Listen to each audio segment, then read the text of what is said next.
A struggling farmer helps a Hell's Angel start his bike, but what happens next will change both their lives forever. He thought he was just lending a hand on a lonely dirt road. But when the biker collapses, bleeding and desperate, that simple act of kindness becomes the beginning of a storm he never saw coming. One man, broken by loss. Another, running from his past.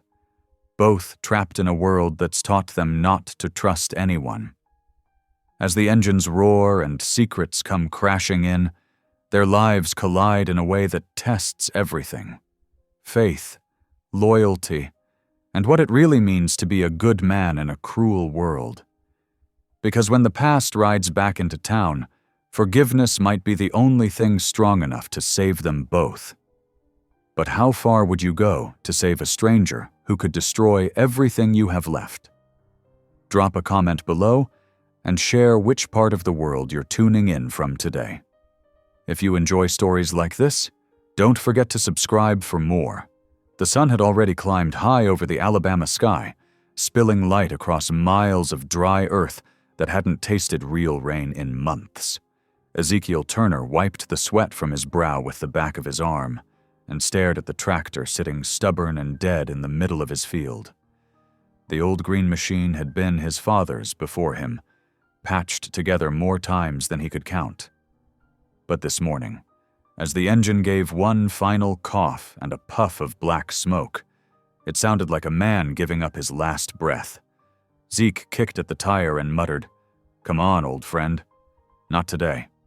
The only thing that answered him was the dry wind, whispering through the corn stubble like laughter. He climbed down, ran a hand along the metal hood, and felt the heat bite his palm.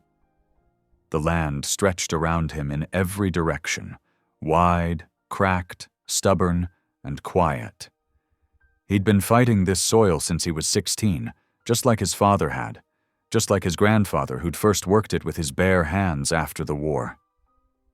Turner land had always been more than property. It was promise, blood-earned and sacred. But promise didn't pay the bank, and drought didn't care about history. Zeke walked back to his rusted pickup, climbed in, and turned the key. The truck rattled to life like an old dog rising from a nap. He headed toward town, a place that had grown smaller over the years.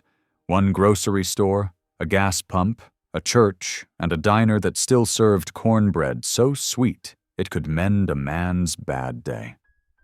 Inside the hardware store, the bell over the door jingled as he stepped in. "Morning, Zeke," called out Mr. Boyd from behind the counter. "That tractor of yours still limping?" "Limping would be a blessing," Zeke said with a tired smile. "She's dead." Mr. Boyd whistled low. "Ain't sure I can order the parts for that model anymore. It's older than my marriage." "Then I reckon both should have been replaced a long time ago," Zeke said. The two men shared, a chuckle that faded fast. Zeke picked up oil, a new spark plug, and some wire. It wasn't what the tractor needed, but it was what he could afford. When he reached the register, Mr. Boyd's voice softened. "Heard the bank's talking again." Zeke stiffened. "They've been talking for years." "Yeah, but this time they sound serious." Zeke forced a smile, but it didn't reach his eyes. "They can take the dirt if they want. I'll still be here." He left without waiting for an answer. The road back home was quiet. Miles of faded asphalt cutting through fields that looked more like memory than farmland. Zeke's radio crackled with static before catching a bit of gospel music. He hummed along, low and rough, the tune from a time when his wife was still alive to sing beside him. As he rounded a bend near the old cotton mill, something gleamed on the roadside. A motorcycle, chrome and steel shining like a mirror in the sun. Beside it stood a man, broad-shouldered, leather-clad, cursing under his breath as he kicked at the rear tire. His head was shaved close, tattoos crawling up his arms like dark vines. Zeke slowed the truck. His first instinct was to keep going. Trouble followed men who looked like that. But then he remembered his wife, Sarah's voice. Don't ever turn away someone God sends your way, even if they scare you. He sighed, pulled over, and rolled down the window. You need help? The man turned, eyes hard beneath dark sunglasses. Nah, I got it. Looks like you don't, Zeke said, nodding toward the bike that refused to move. The biker studied him for a moment, a quiet, measuring look, before muttering, Fine, spark's dead, I think. Zeke climbed out of the truck and squatted beside the bike. She's a Harley, right? Yeah, custom. Zeke nodded, tracing the wires with his fingers like a doctor reading a pulse. Loose plug. Happens more than you think. The man frowned. You a mechanic? Farmer, Zeke said. But when you're broke, you learn to fix things yourself. The biker grunted approval. Guess so. They worked in silence for a few minutes, the sun beating down on their backs. Zeke could smell the oil, the rubber, and the faint iron scent of blood, but he ignored it, thinking it was just from scraped knuckles. When he finally tightened the last wire, he said, Try it now. The man straddled the bike, turned the key, and the engine roared like thunder. A smile flickered across his face for the first time, quick, almost human. But then it vanished. His hand trembled on the handlebar. You okay? Zeke asked. The biker didn't answer. He swayed, eyes rolling back, and then collapsed sideways into the dirt. Zeke lunged forward and caught him halfway down. That's when he saw the blood soaking through the man's leather jacket, a deep red spreading fast. Lord have mercy, Zeke breathed. He hauled the man up with surprising strength and half-dragged, half-carried him toward the truck. The biker was heavy, muscle and weight of a man used to fighting life. Zeke got him into the passenger seat, grabbed an old towel from behind the seat, and pressed it against the wound. Stay with me, he said, voice firm but gentle. You hear me? You're not dying on this road. The man's lips moved. Don't call anyone. I ain't about to let you bleed out, Zeke said, starting the truck. The tires spun gravel as they shot down the road toward the farm. The man mumbled something about brothers and a job gone wrong, then went quiet. Zeke glanced at him, pale, sweating, but breathing. By the time they reached the farmhouse, storm clouds had rolled in from the west. Zeke could smell rain coming, sharp and clean, as thunder echoed far off. He half-carried the man inside, laying him on the worn couch beneath the cross that hung above the doorway. He picked up the phone and called the only person he trusted. Lydia, it's Zeke. I need you to come. Bring your bag. What happened? Her voice asked, quick and worried. Got a man hurt bad. Bleeding. Looks like a knife wound. Zeke, what did you... Just come. 20 minutes later, lightning split the sky as Lydia Harper's old sedan rolled into the yard.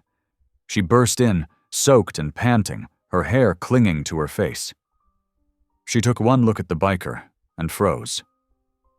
Who is he? Found him on the road, Zeke said simply. Help him, please. Lydia hesitated, then knelt beside the couch. Her hands moved with practiced calm, cutting away the jacket, cleaning the wound, stitching with quick, sure fingers. The man groaned but didn't wake. When she was done, she wiped her hands and looked at Zeke. He's lucky. Another hour and he'd be gone. Can he stay here tonight? She frowned. Zeke, you don't even know who he is. Zeke looked down at the biker, this stranger with blood and scars and something heavy behind his eyes. Don't matter. He needed help. Lydia sighed. One night. But keep that door locked. Rain hammered the tin roof as she left. Zeke sat in the old rocking chair across from the couch, watching the rise and fall of the man's chest. For a moment, thunder rolled through the valley, and the whole house shuddered. Zeke whispered into the dark, "Lord, I don't know who this man is, but you sent him here. I just hope I did right." Outside, the storm raged. Inside, 2 lives had already begun to change. Lightning scratched white lines across the sky as the storm tightened its grip on the valley. Wind shoved against the farmhouse, rattling the windows in their frames. Zeke stood from the rocking chair and moved to the couch where the stranger lay, his jaw tight, his breath shallow. The towel he had pressed to the man's side was heavy with blood, the color too dark. Too much. Zeke's hands, clean for only a minute, were back to working and worrying, checking the edges of the fresh stitches, making sure the bandage Lydia had wrapped stayed snug. The biker's eyelids fluttered. He tried to sit up, a grimace tearing across his face. Zeke pressed a steady palm to his shoulder. "Easy. You're safe here?" "Safe," the man echoed, voice rough like gravel. He swallowed and looked around, taking in the framed photo of a smiling woman on the wall, the cross over the door, the small kitchen with the coffee maker that clicked and hummed between thunder rolls. "Where?" "My place," Zeke said. "Farmhouse out on County Road 11. You fell out on me after I got that bike running." The stranger blinked as if trying to pull the memory into focus. Rain pounded the roof. A sudden gust whistled through a thin place in the window frame. "Shouldn't have stopped," he muttered. "Should have kept moving." "If you had, you'd be dead," Zeke said, not unkindly. "Save your strength. Nurse stitched you up." The front door creaked. Lydia stepped back in, shaking off a plastic rain poncho, her hair still damp from the dash to her car and back. She held a small red cooler and a fresh roll of gauze. "I left and couldn't settle," she said, almost scolding herself. "Figured you might need antibiotics and more bandage." "Appreciate it," Zeke said. Lydia went straight to the couch. "How's our mystery man?" "Grumpy," Zeke replied. "Breathing better." The biker's gaze slid to her. He was trying hard to look tough, but fear leaked through around the edges of his eyes. "Where's my jacket?" "Wet on a chair," Lydia said, "and full of holes I don't like." He made a sound that might have been a laugh, but broke into a cough. Lydia touched his wrist and found his pulse with 2 fingers. "You've got infection creeping in. I'm giving you a shot. Don't argue." He didn't. He watched the needle go in with a blank face, and then relaxed a fraction as the medicine began its slow work. Thunder rolled again. The house trembled like a nervous horse. "What's your name?" Lydia asked, voice softening. "I won't call the hospital without your say-so, but I need something to call you besides Sir." The man turned his face toward the ceiling, stubborn. "No names." Lydia held his gaze for a beat. "All right. No names. But you should know I keep records in my head." "Good for you," he said, but there was no bite to it. Zeke shifted a lamp closer and poured water from a jug into a chipped glass. "Drink," he said, lifting the glass to the man's lips. The stranger took a careful swallow, winced, then drank again longer. Water trailed down the stubble on his chin and into the collar of the clean t-shirt Zeke had pulled from a drawer. "Thank you," the man said, quiet, as if the words were new to his mouth. "We're not letting you bleed out on the rug, if that's what you mean," Lydia replied, fussing with the edges of the bandage. "Zeke, keep him awake a while. Shock's lurking." Zeke nodded. He pulled the rocking chair close and sat where the man could see him without moving his head. The lamp made a warm circle in the storm-dark room. Beyond it, the house fell into soft shadows, the old clock ticking above the stove, the rows of cookbooks Sarah had collected, a basket of seed packets on the table like little envelopes of hope. "What happened?" Zeke asked. His tone was even, no judgment in it. You were cut. Deep.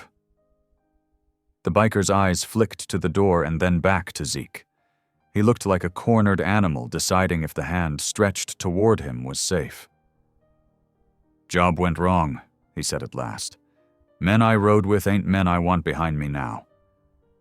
"Men you rode with," Lydia repeated. It wasn't a question, but the space after it held one anyway. He didn't fill that space. He swallowed again, fighting a fresh wave of pain. "Didn't steal nothin'," he added, as if that mattered most. "Didn't kill nobody. Wouldn't." "Good," Zeke said. "That's good."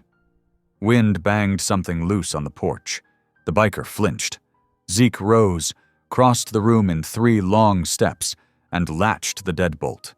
He peered through the window, saw only rain bouncing off the steps like silver needles, and returned to the chair. "Nobody out there," he said. "Not yet," the biker said, too fast. Lydia's brows knit. "You think someone's coming?" The man shut his eyes for a moment, then opened them again. He looked smaller suddenly, like a boy who'd had to pretend to be tough for far too long. "People like me," he said. "We don't get to be lost. We get found." Zeke let the words settle. "You're found here," he said simply. "By the right folks." The biker studied him a long second, surprised by the gentleness in those words. He glanced again at the photo of the smiling woman on the wall, Sarah's brown eyes bright, head tipped slightly, as if listening. "Your wife?" he asked. Zeke's throat tightened, but he kept his voice steady. "Yes, Sarah. She passed 5 years back." "I'm sorry," the man said. "Me too," Zeke replied, and somehow the exchange stitched a quiet thread between them, one sorrow recognizing another. Lydia handed Zeke a pill bottle. "2 of these every 12 hours after food. For the first dose, we'll do it with crackers." "I can eat," the biker said, trying to push himself up. "You can try," Lydia corrected, sliding a pillow behind his back. She moved to the kitchen and pulled a sleeve of saltines from a basket. She spread a little peanut butter on 4, set them on a plate, and brought them over along with a fresh glass of water. "Slow, don't make me scold you." He smirked and took 1 bite, then another, the careful kind of chewing that comes when pain waits for a mistake. He swallowed the pills, closed his eyes, and breathed out. "Hurts less," he murmured, surprised. "Medicine and shelter do that," Lydia said. "Miracle of small things." For a while, the house was just storm and breathing.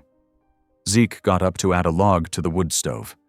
He laid another towel near the couch and fetched a clean shirt to use as a sling if the man needed his arm supported in the night. Lydia set out a little caddy on the coffee table. Scissors, tape, gauze, a sealed syringe, the things that make up a soft kind of armor. "Do I need to call Tom?" Lydia asked then, her voice almost a whisper. "Let him know we've got a wounded man who might be in danger?"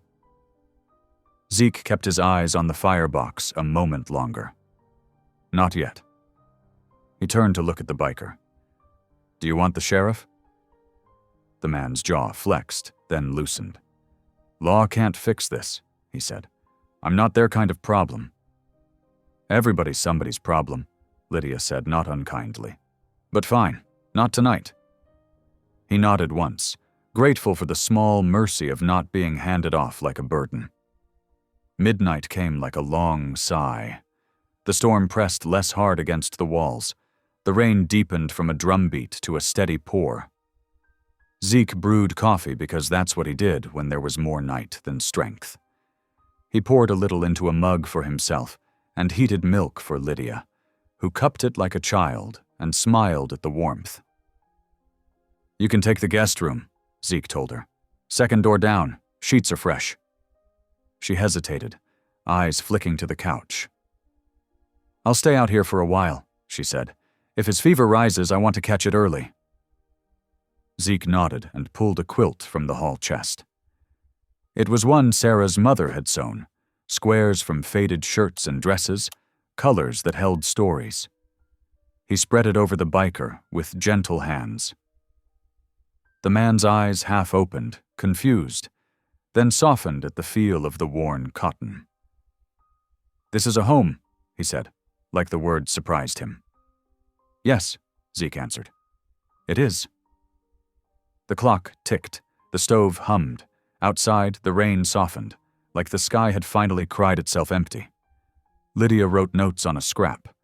Dosage times, what to watch for, when to shift him to keep the muscles from locking. Zeke read his Bible in a low voice by the lamp. Not preaching, not pressing, just letting words fall like steady drops. "Come to me, all you who are weary and burdened, and I will give you rest." The biker listened without letting on that he listened. His fingers worried the quilt's edge like a rosary he didn't know how to use. Sometime near 2 a.m, his breathing hitched, his face tightened. He murmured things that didn't make sense until a few words did. "Not a thief. Didn't take it. Told you no." Sweat beaded on his brow. Lydia leaned over and touched his cheek, cool fingers smoothing heat. "You're here," she said. "You're not there. Breathe with me. In, out." Zeke took the man's hand. It was a strange thing to hold a stranger's hand in the dark, but the world had already turned strange that night, and kindness fit the oddness like a true piece in a puzzle. "In," Zeke said with Lydia. "Out." They breathed together until the man's shoulders eased and the fever's sharp edge dulled. He drifted. He woke again when branches scratched the side of the house and thought it was boots on gravel. He reached for a knife that wasn't there. Zeke's voice steadied him back. "Just a tree, friend. Storm's playing tricks." "Friend," the man repeated, the word landing uncertain in his mouth. Near 3, Lydia went to the small guest room and lay down on top of the quilt there, shoes off, door open. Zeke took the chair again. He didn't sleep, not really. Grief had taught him how to keep watch. He watched storms. He watched crops. He watched nights when pain had taken Sarah in little bites, and he could do nothing but hold her hand and speak comfort to the ceiling. He watched now because it was what he knew how to do when the world went fragile. The man woke once more, clearer, not quite so gray around the edges. "Why'd you stop?" he asked, voice barely above the stove's low hum. Zeke looked at the cross over the door. He looked at Sarah's photo. He looked at his own hands, scarred by wire and sun. "Because you looked like you needed a hand," he said. "That's all." The man stared at the ceiling. Lightning flashed faintly far off, a last tired flicker. He blinked slow and then said, "Nobody stops for us." "I'm not nobody," Zeke replied, almost smiling. Silence swelled again, but it was a good silence, fuller, the kind that holds room for another person's breath. Before dawn broke, the rain thinned to a mist, and then to quiet drops falling from the eaves like little clocks. The world smelled new. The old dog that sometimes wandered up from the neighbor's place shook himself under the porch and thumped against the steps, asking nothing more than to be let in if food happened to be available. Zeke stood, stretched the stiffness from his back, and folded the spare towel with the neat habits of a man who respected work. The biker's eyes opened. He looked less lost than he had hours earlier. "I don't belong here," he said. Not rude, not defensive, just resigned. "Tonight you do," Zeke answered. "Tomorrow we'll see." The man licked his cracked lip. "If men come, if you see bikes, don't open the door." "I'll handle my door," Zeke said. "You handle your healing." A small, surprised grin tugged at the corner of the biker's mouth and vanished. For a moment, he looked young. Not by years, but by possibility. He shut his eyes. and the lines in his forehead eased. Footsteps sounded in the hall. Lydia returned, hair gathered, face awake in that nurse way that says sleep was optional. "Temperature?" she asked. "Down a touch," Zeke said. "Color's better." She checked for herself and nodded. "Pain?" "Like someone stuck a knife in me," the man said dryly. "Imagine that," Lydia replied, lifting one brow. "You'll live, if you follow instructions." He gave the smallest nod. "Morning will come in a bit," Lydia said, glancing toward the window where the darkness had lifted a shade or two. "I'll cook oatmeal. He needs gentle food." Zeke moved to the kitchen, set a pot on the stove, and poured in water. He added a pinch of salt like Sarah had taught him, not because the oats needed it, but because she had believed every little thing could be made kinder with care. Lydia measured out the oats, and they stood side by side in a practiced quiet. Two people who had learned how to carry more than most and still show up soft. "Do you pray?" the biker asked suddenly, catching Zeke off guard. Zeke rested the spoon on the rim. "Yes," he said. "Some days it feels like breathing. Some days it feels like talking to a closed door. Still do it." The man let that sit between them. "If you get a chance," he said, "say one for me." "I already did," Zeke answered, and that was the truest thing he'd spoken all night. The window over the sink slowly shifted from black to the dark gray of almost day. The first bird dared a thin note from the wet oak near the porch. Lydia brought a small bowl to the coffee table and set it aside to cool. She showed Zeke how to change the bandage for the morning dressing and folded a fresh length of gauze like she was making a gift. "What am I supposed to call you?" Zeke asked as he sat again. "I can't keep hollering, 'Hey, you,' when you need water." The biker hesitated. Names were like keys in his world. You handed them out, you unlocked doors you might wish shut. But this was a house with quilts and prayer and people who had stayed up to keep him breathing. He looked at Zeke, then at Lydia, and chose a door. "Blaze," he said at last, voice low, like the sound of a match catching. Lydia's eyes held his a second, and she gave a small nod, accepting that gift for what it was. Zeke nodded too. "All right then," he said, allowing a warmth into his tone. "Blaze it is." Blaze's mouth twitched, not quite a smile, but the thought of one.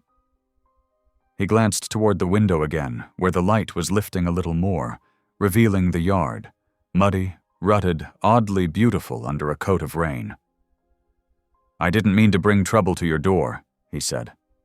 "Trouble doesn't need an invitation," Zeke replied, "but kindness does." Blaze let that settle into the quilt and the pillow and the bandage and the careful bowl of oatmeal waiting for him. He breathed in. He breathed out. The lines around his mouth eased for the first time since he fell into the dirt by that chrome-bright bike. He looked like a man who'd just remembered the shape of hope and wasn't sure if it would stay. Morning finally put a thin gold line under the clouds. The rain quit its last gentle taps on the roof. The fields beyond the porch shone dark and ready, as if the night had washed them on purpose. Lydia lifted the bowl, tested the heat with the inside of her wrist, and brought it to Blaze. "Small bites," she said, "or I'll lecture." He took the spoon with a mock salute that cost him nothing and ate. Zeke topped off his coffee and stood by the window, watching the day come through. He didn't know what the next hours would bring. Debt and drought and danger all had ways of piling up. But in this small square of morning, in this old house, a stranger had a name, pain had a plan, and fear had been asked to wait on the porch. The light grew. Somewhere down the dirt road, invisible beyond the bend, a motorcycle leaned under a tree, rainwater beading on chrome like a new start. Inside, The man it belonged to rested into the couch, full of medicine and oatmeal, and a kindness he did not know what to do with yet. Lydia gathered her things and left the cooler within reach. Zeke pulled the chair closer again, the way a father moves close to a child's crib, without thinking about it. Dawn crossed the windowsill and slid like a blessing across Blaze's face. His eyes closed, not from pain this time, but from a kind of trust too tired to argue. Zeke reached for the Bible and, without reading, placed his hand over it and bowed his head. No big prayer, no long words, just one plain line he had said 1,000 times over work and sorrow and storms. Thank you for another day. And with that, the night full of thunder ended, and a quiet morning took its place, holding 3 people who had not planned to share it, and yet were now tied by the soft, strong thread of an unexpected grace. Morning slid through the rain-washed windows like a promise, warm and gold. The air smelled of wet earth and oats, and the silence in the farmhouse was a gentler kind than the night before. Zeke stood by the stove, flipping cornbread on a skillet, while Blaze sat at the table, his wounded side wrapped tight beneath a clean shirt. He looked more alive than dead now, color back in his cheeks, though his eyes still darted to every noise outside as if the world were waiting to pounce. Zeke turned from the stove and said, "You take sugar in your coffee?" Blaze studied him for a second, unsure if it was a trick question. "Black's fine." Zeke poured a steaming cup, slid it across the table and sat down opposite him. "Eat slow. Lydia says you're not out of the woods yet." Blaze looked down at the plate, scrambled eggs, toast, and a slice of ham. He hesitated, then nodded once and picked up the fork. The first bite hit him harder than he expected. It had been days since he'd had real food. His stomach growled in protest, then gratitude. "You run this place alone?" he asked between slow bites. Zeke nodded. "My wife passed. No, kids. Just me and the land now." "Sorry." "Yeah." Zeke gave a small, tired smile. "So am I." They ate in silence for a while. The only sounds were the soft clink of silverware and the faint tick of the old wall clock. When Lydia's car crunched up the gravel drive a little later, Blaze's shoulders stiffened. "She's back." "Like I said, she's a nurse," Zeke said. "Comes by mornings to make sure I haven't let you bleed all over my couch." Lydia stepped in, her hair tied back, and her smile bright enough to light the room.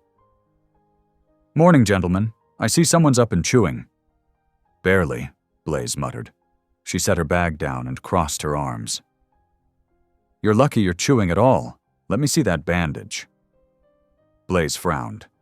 "You really enjoy bossing folks around, don't you?" "It's one of my spiritual gifts," Lydia said dryly, already tugging up his shirt to inspect the wound. "Good. No new bleeding, and that redness is fading. You might even survive me." He chuckled, but it ended with a wince. "You patch up every stranger this way?" "Only the ones bleeding in Zeke's living room." She wrapped a fresh bandage, her hands sure and gentle. Zeke leaned against the counter, sipping his coffee, watching them like someone observing 2 people from different planets trying to share the same sky. "So," Lydia said, glancing up at Blaze, "you planning to tell us what happened, or should we keep guessing?" Blaze's eyes hardened a little. "Nothing worth telling. I just got mixed up with the wrong crowd." "That crowd still looking for you?" He didn't answer. Zeke said quietly, "You can stay here till you're back on your feet. No questions. But if danger's coming, I need to know." Blaze's fork stilled mid-air. "You don't want that kind of trouble, old man." Zeke's gaze didn't flinch. "I've seen trouble. Lived through worse than you can guess." Lydia watched them both, two stubborn men sizing each other up, one with old grief in his eyes, the other with years of guilt hiding behind anger. Finally, Blaze pushed the plate away. "Look, I'll be gone by nightfall. Don't want to bring heat down on you." "You'll do no such thing," Lydia said sharply. "You're still weak and half full of antibiotics. You step off this porch, you'll end up in a ditch again." "I ain't looking for pity." "Good," she shot back, "because you're not getting any. You're getting care." For a second, the silence was heavy enough to hear the rain dripping from the eaves outside. Then Blaze sighed. "Fine. One more night?" Zeke nodded once. "That'll do." Lydia softened. "I'll bring soup later, and maybe pie if you don't bite anyone between now and then." He gave her a crooked smirk. "No promises." When she left, Zeke gathered the dishes and rinsed them in the sink. Blaze sat back in his chair, watching the rain roll down the window. "You really trust strangers that easy?" Blaze asked. Zeke didn't turn around. "Not easy. Just learned the difference between being cautious and being cruel." Blaze rubbed the back of his neck. "Most folks see the tattoos and don't bother to learn the difference." Zeke looked over his shoulder. "You think God stopped seeing folks for who they really are just 'cause people did?" Blaze blinked at that, surprised. "You some kind of preacher?" Zeke smiled. "No, just a man who listens." The day stretched on slow. Zeke went out to check the fence line, leaving Blaze inside with a blanket and a second cup of coffee. The world beyond the farmhouse was green and dripping, the sky pale and wide. For the first time in weeks, Blaze wasn't running.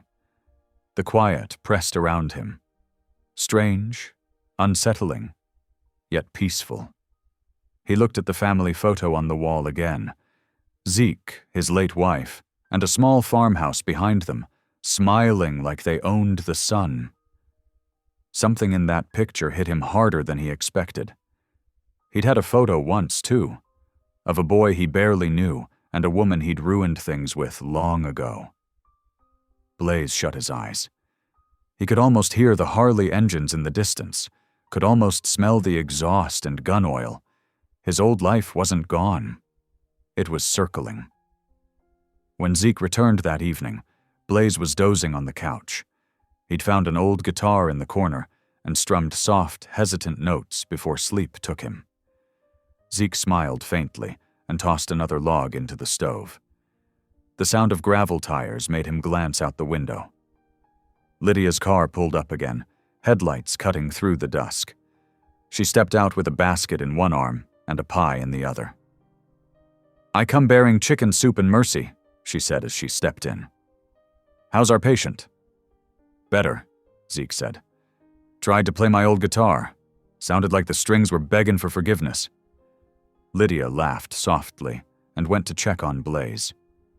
He stirred awake, blinking at her like a man surprised to find warmth still waiting.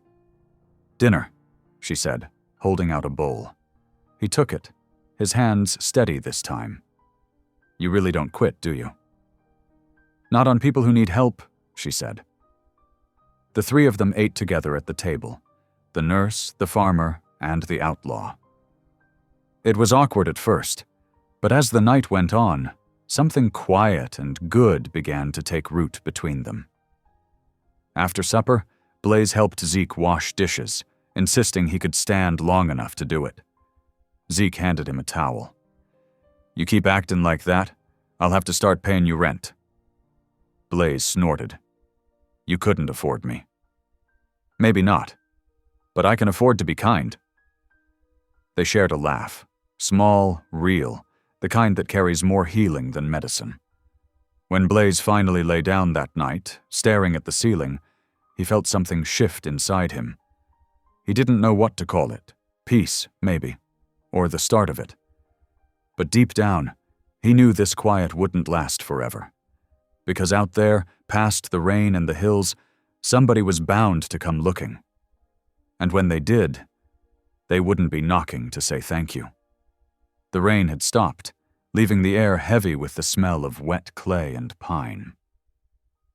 The next morning broke calm and quiet, too quiet for Blaze's restless nerves.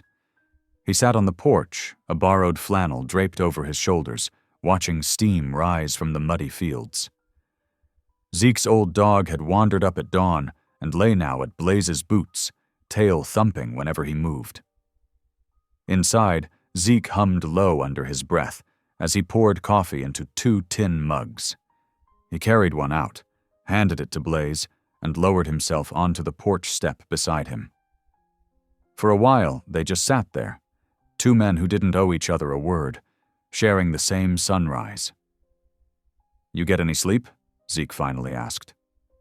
Blaze shrugged. "A little. Hard to rest when your head's full of ghosts." Zeke nodded. "I know the feeling." He took a sip of coffee and said, "Was my wife's favorite hour, sunrise. She used to say mornings are proof God gives second chances daily." Blaze smirked faintly. "Wish he'd give me one big enough to last a lifetime." "He might," Zeke said, "if you quit running long enough to notice." Blaze looked down at the dog, absently scratching behind its ears. "You really think a man can outrun what he's done?" Zeke turned toward him. "No, but I believe he can outlive it." The wind rustled through the damp grass. Blaze didn't say anything, but his jaw tightened like a man biting back something he wasn't ready to confess. They finished their coffee in silence. Then Zeke stood. "I got fences to check. You're welcome to come along if you're steady on your feet." "Don't you worry I'll run off?" Zeke smiled. "Wouldn't be the first time I lost a man in my field, but you don't strike me as the quittin' kind." Blaze huffed out a small laugh and pushed himself up, wincing when the movement tugged at his stitches. "Fine, but if I fall over, you better not tell that nurse." "Deal," Zeke said. They rode out on the old tractor, Zeke driving, Blaze holding on to the metal frame beside him. The machine rattled down the dirt lane between fences that leaned like tired men. Birds scattered from puddles as they passed. Blaze watched the land stretch out, green and endless, and felt a strange calm in his chest. "You do all this alone?" Blaze asked, scanning the acres. "Mostly.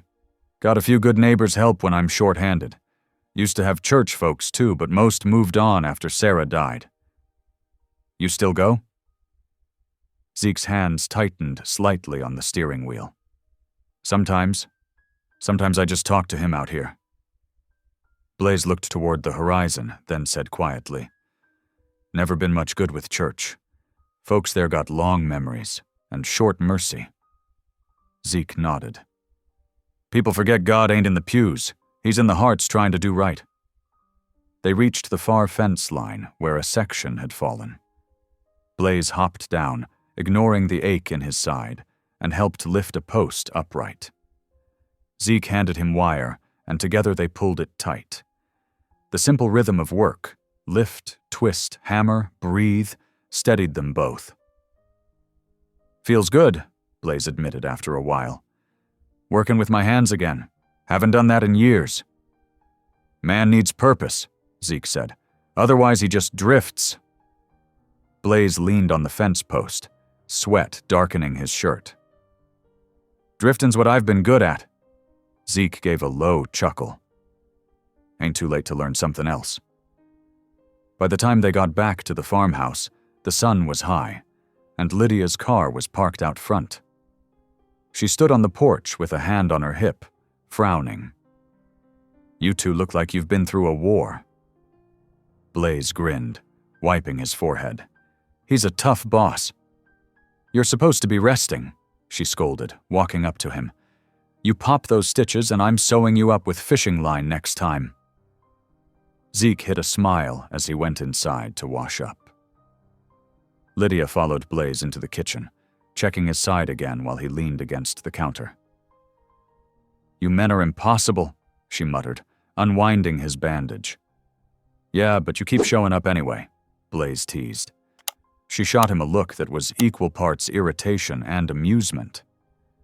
Somebody's got to make sure you don't die on this nice man's floor." When she peeled the last layer of gauze away, Blaze hissed in pain. "Still sore? Just a reminder I ain't bulletproof." "Good," she said. "Keep that reminder. You need it." He met her eyes for a second too long. Something unspoken passed between them. Two people who'd lost too much but were still standing. Lydia blinked first and looked away. "I'll rewrap it. Hold still." Zeke came back in, drying his hands. "Smells like rain again," he said. "Might hit by evening." "I'll be gone before then," Blaze said quickly. Both of them turned to him. "Gone where?" Lydia asked. "Doesn't matter, just can't stay here." "Why not?" Zeke asked. Blaze exhaled. "Because the people looking for me and they don't stop. If they find me here, they'll burn this place to the ground." Lydia froze, the gauze still in her hands. "You're serious?" "Dead serious," Blaze said. "You don't know these men." Zeke stepped closer, calm but firm. "Then tell me, who are they?" Blaze hesitated. His shoulders dropped, like a man finally too tired to lie. "Used to ride with the Hells Angels out of Birmingham. Got mixed up in a run. Drugs, guns, the usual garbage. I pulled out when I found out they were moving more than that. They don't forgive." Lydia's face paled. "You're saying they might come here?" Blaze nodded. "They're probably already looking." Zeke was quiet for a long moment. Then he said, "You helped me fix my fence this morning. You worked honest. That means something to me." "Zeke," Lydia began, but he held up a hand. "I ain't throwing a man to the wolves for trying to walk away from him," Zeke said. Blaze's voice cracked. "You'd risk everything? For me?" Zeke looked him straight in the eye. "Some things are worth risking. A man's soul is one of them." The words hit Blaze like a hammer to the heart. He turned away, his throat tight. "You don't even know me." "I know enough," Zeke said. "You're a man who's tired of running. That's all I need to know." Lydia shook her head, torn between fear and faith. "If you do this, Zeke, you're inviting danger." He nodded slowly. "Then we'll meet it together." The farmhouse fell silent except for the ticking clock. Outside, thunder rumbled faintly in the distance, as if the sky itself were warning them what was coming. Lydia finally exhaled and said softly, "Then we'll need supplies, and maybe a miracle." Blaze let out a shaky laugh, rubbing a hand across his face. "A miracle, huh? Haven't seen one of those in years." Zeke smiled faintly. "Stick around. You might." That night, Blaze helped Zeke board up the back windows and bring tools inside from the shed. The sky darkened, heavy with storm clouds again. Lydia stayed late, preparing first aid supplies and making extra food.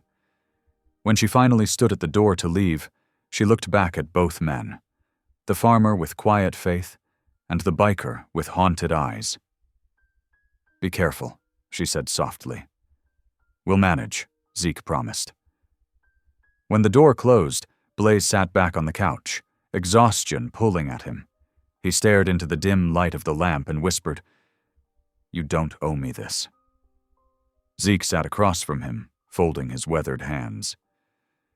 "Maybe not, but grace ain't about what's owed. It's about what's given." Blaze blinked hard, turning his face away before Zeke could see the shine in his eyes. Outside, the first drops of rain began to fall again, steady, slow, and sure.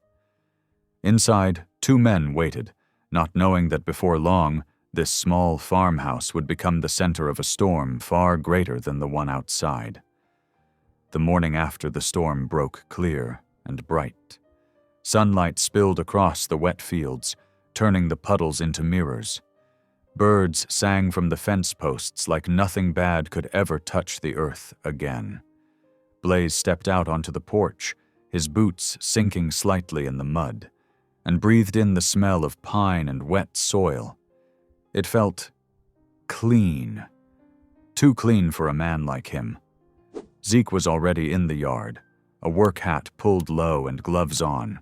He was fixing a wagon wheel, humming under his breath in that slow, easy way of his. When Blaze limped down the steps, Zeke didn't even look up.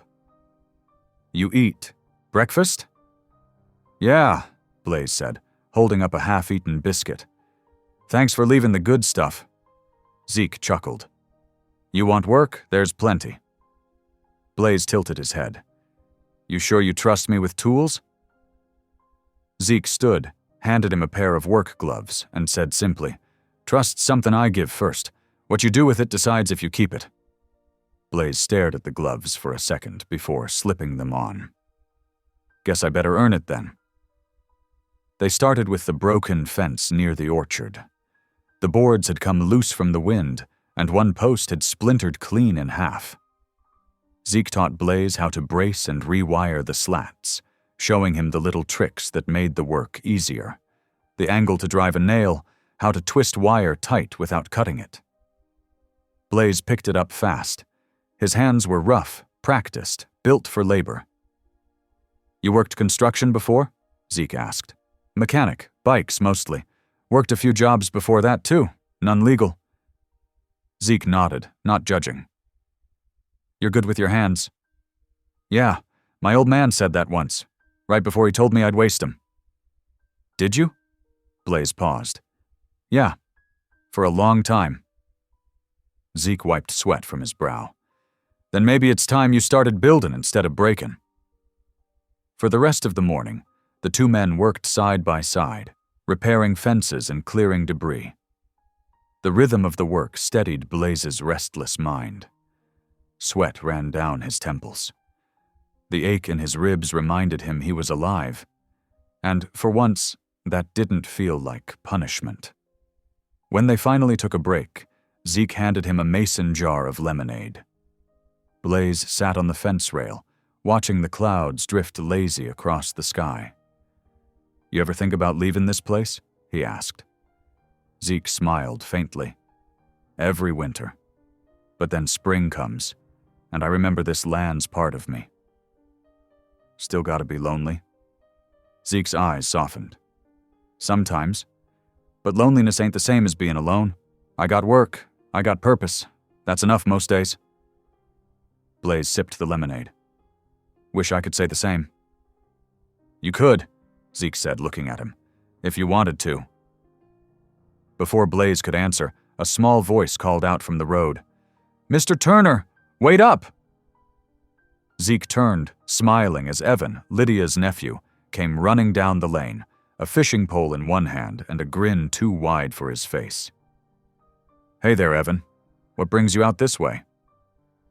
"Aunt Lydia said I could visit since I'm done with school for the day," the boy said, catching his breath. He looked up at Blaze with wide eyes. "You the man who got hurt?" Blaze grinned, amused by the boy's lack of fear. "Guess that's me." Evan stared at the tattoos snaking up Blaze's arm. "Cool drawings. You do 'em yourself?" Blaze chuckled. "Nah, had 'em done a long time ago." "They hurt?" "Some, but I deserved worse." Evan frowned in confusion, but Zeke cut in. "Come on, kiddo. We're about to grab lunch. You can help set the table." Inside, Lydia was already there, setting down a basket of biscuits. She'd come by on her lunch break from the clinic, her nurse's badge still clipped to her shirt. When she saw Blaze helping Evan pour tea, she stopped for a moment, surprised. "You two look almost civilized," she said with a grin. "Almost," Blaze replied, setting down a plate. "The kid's doing all the hard work." "Bet you're teaching him bad habits already." Zeke chuckled as he joined them at the table. "At least they're productive ones." They ate together, the kind of meal that feels fuller because of laughter. Evan told stories about school, Lydia teased Zeke about his stubbornness, and Blaze listened, really listened, soaking in a kind of peace he'd forgotten existed. When the meal was done, Evan ran outside to play fetch with the dog, leaving the adults at the table. Lydia leaned forward, her voice quiet. He's good with Evan? Zeke nodded. He's good with most things, when he ain't running from 'em. Blaze sighed.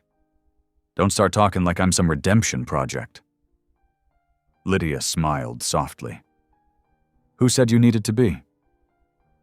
He looked at her then, really looked, and for a second, something tender flickered between them before he glanced away.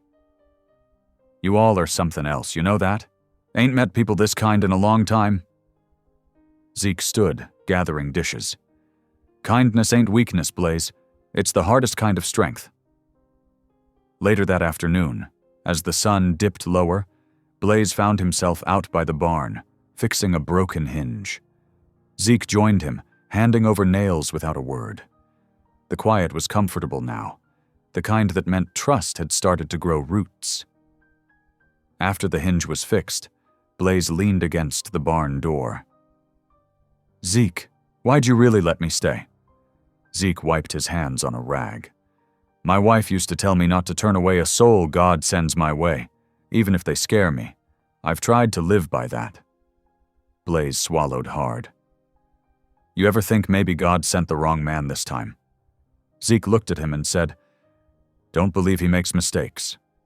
The sky turned orange as evening settled in. Lydia and Evan waved goodbye from the road, promising to come back with peach cobbler next time. Zeke watched them go, then turned to Blaze. We'll be baling hay in a couple days. You up for it? Blaze nodded. Yeah, I'm not going anywhere. Zeke smiled, clapping him on the shoulder. Good. Feels right having another pair of hands around here again. As the last light faded, Blaze sat on the porch steps, staring out at the land stretching endless under the stars. For the first time in years, he didn't feel like he was running from something. He was staying, even if he didn't know for how long. But somewhere far down the back roads of Alabama, a black SUV rolled past a road sign with a Harley sticker still stuck to it, and inside it, a man with a snake tattoo on his neck muttered, Found him. The next evening was quiet, warm, and full of the soft hum of crickets. The fields glowed gold under the setting sun, and Blaze stood by the shed, wiping grease from his hands. He'd spent the whole afternoon fixing Zeke's generator, something that hadn't worked right in years. When it finally roared to life, Zeke clapped his shoulder and said, Told you there's still good work left in you. That simple line had stuck with Blaze. Now, as the light faded, he leaned against the doorframe and stared out at the horizon. Didn't think I'd last this long in one place, he said when Zeke joined him, carrying 2 bottles of soda. Zeke handed him one.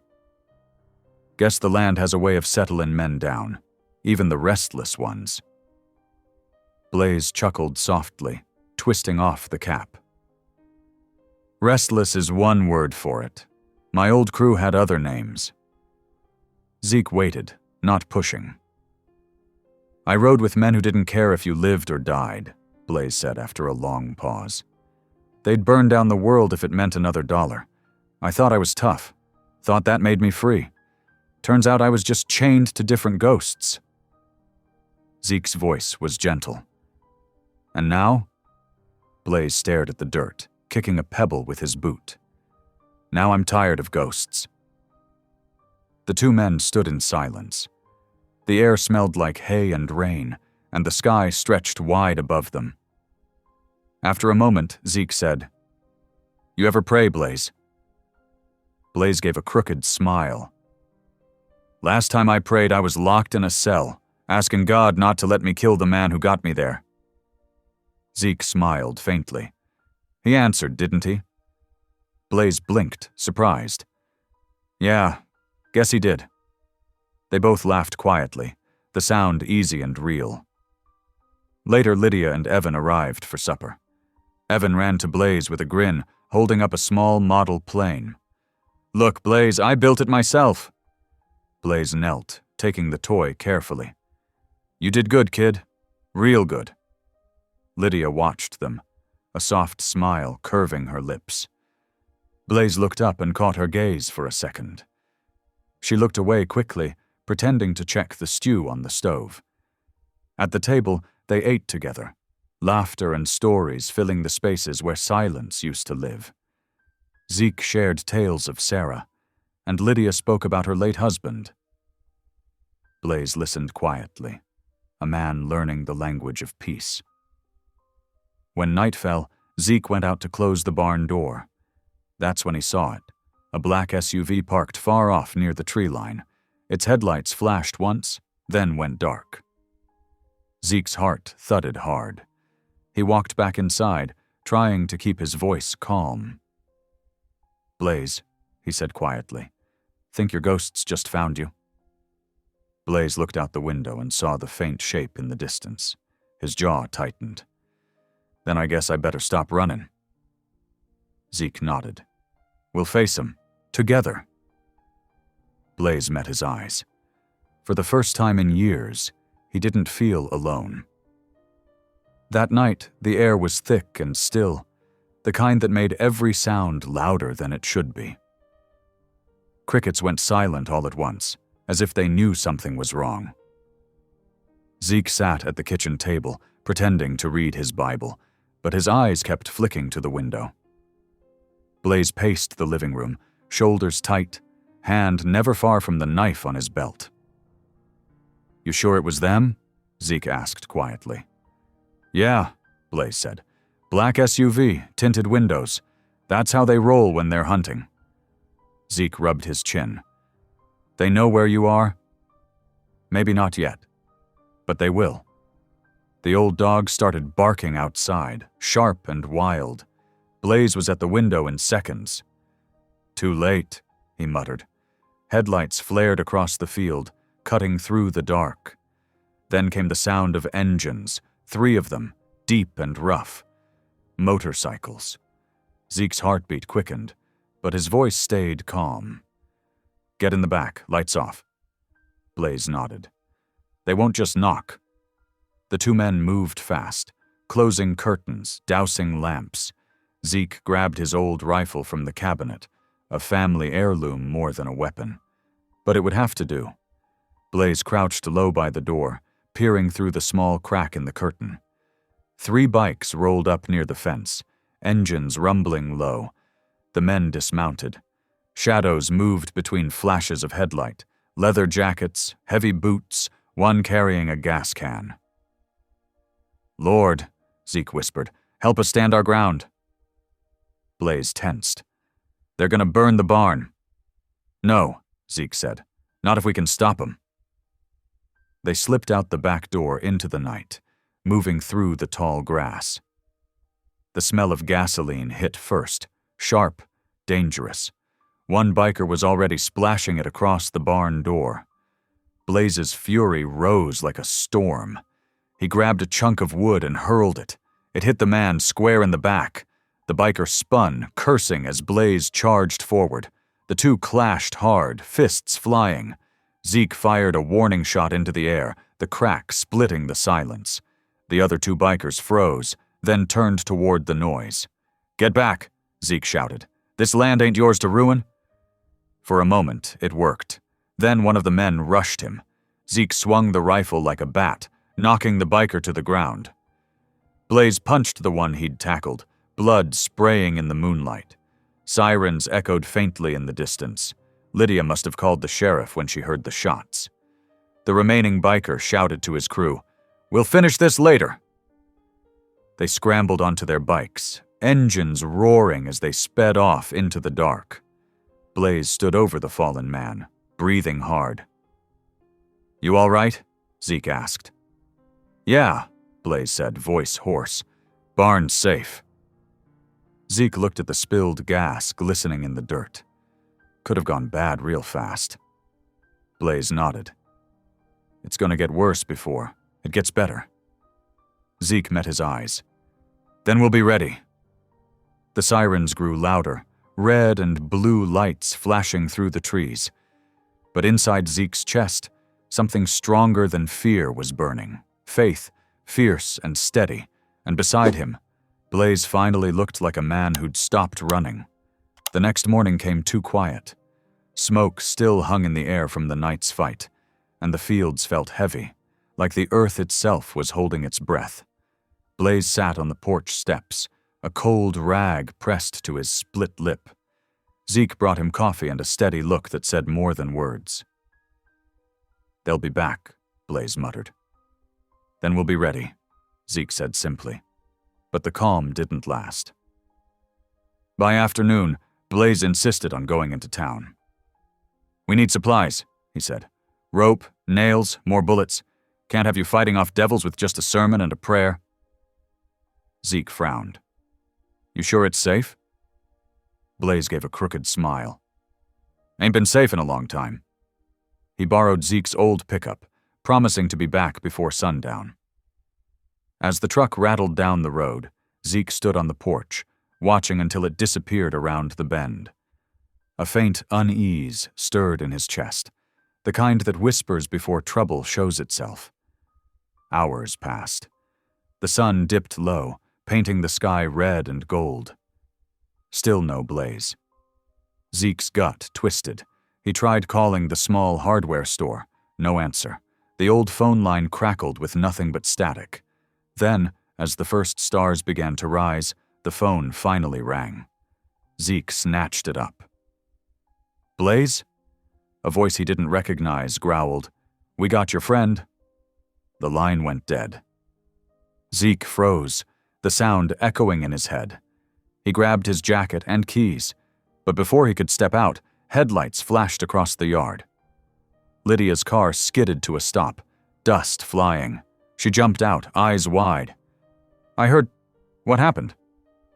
"They took him," Zeke said, breath shaking. "Said they got him." Lydia's face drained of color. "Do you know where?" Zeke pulled a crumpled note from the table. "Blaze had left it that morning. Old Mill, East Side, in case I don't make it back." Zeke held it up. "I reckon that's where." Lydia grabbed her phone, dialing the sheriff as she spoke. "You're not going alone." "Wouldn't dream of it," Zeke said. He grabbed his rifle and a flashlight, heart pounding steady now, not with fear, but with purpose. As they drove into the night, the fields rolled past in shadow, and the road seemed endless. Zeke whispered a prayer under his breath, not for safety, but for strength. "Hold on, Blaze," he murmured. "I'm coming."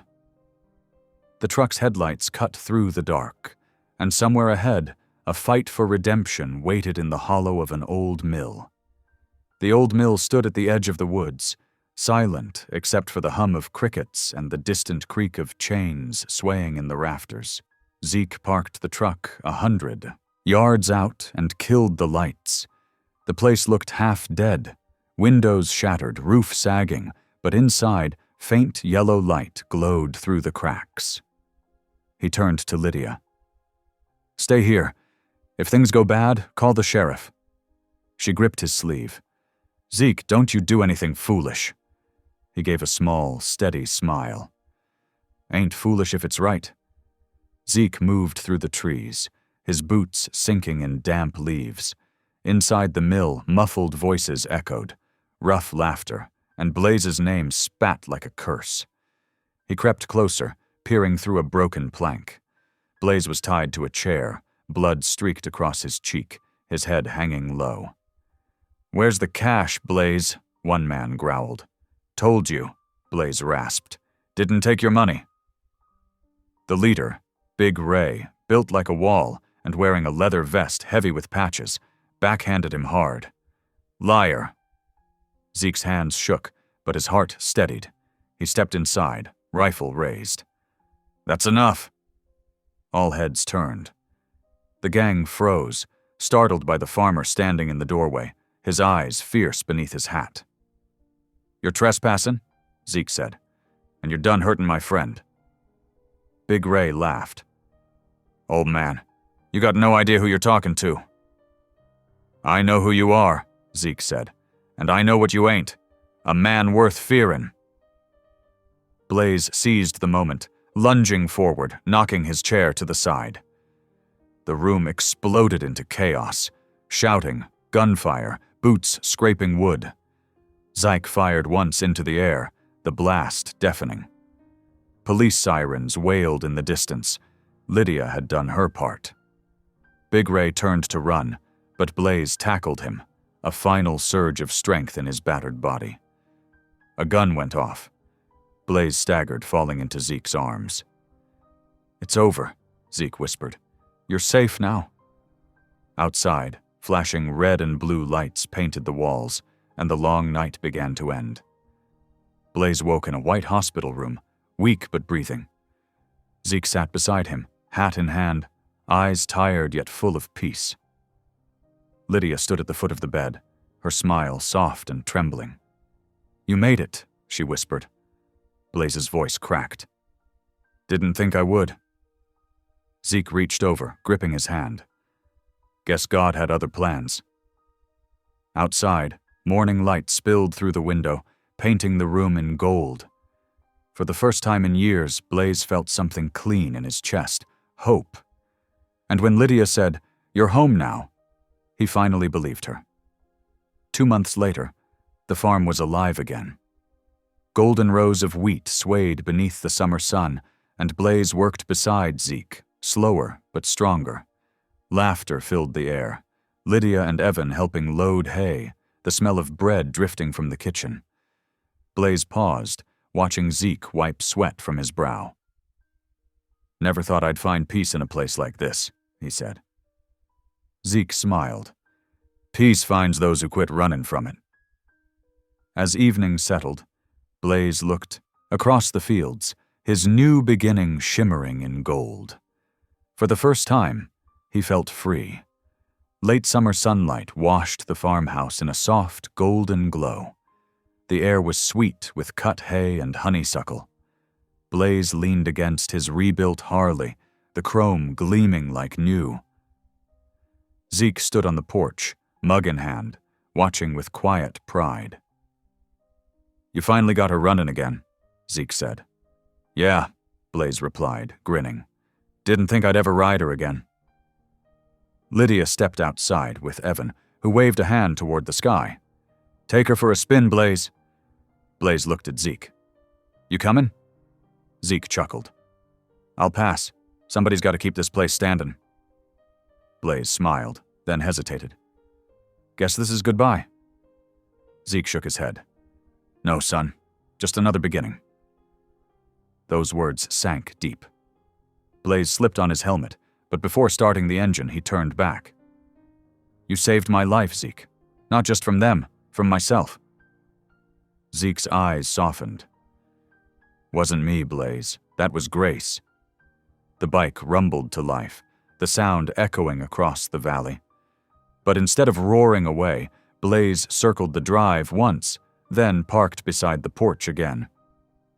"Think I'll stay a while longer," he said with a grin. Zeke laughed, clapping him on the shoulder. "Knew you would." As the sun dipped behind the hills, Lydia set supper on the table, Evan chasing the dog across the yard, laughter trailing in the breeze. 2 men, one farmer, one drifter, sat side by side, watching the sky fade into peace. And for the first time, both knew they were home. Thank you for listening. Stories connect us in the most unexpected ways. If you felt that spark today, make sure you're subscribed. I share a new one daily, and the next might change your day.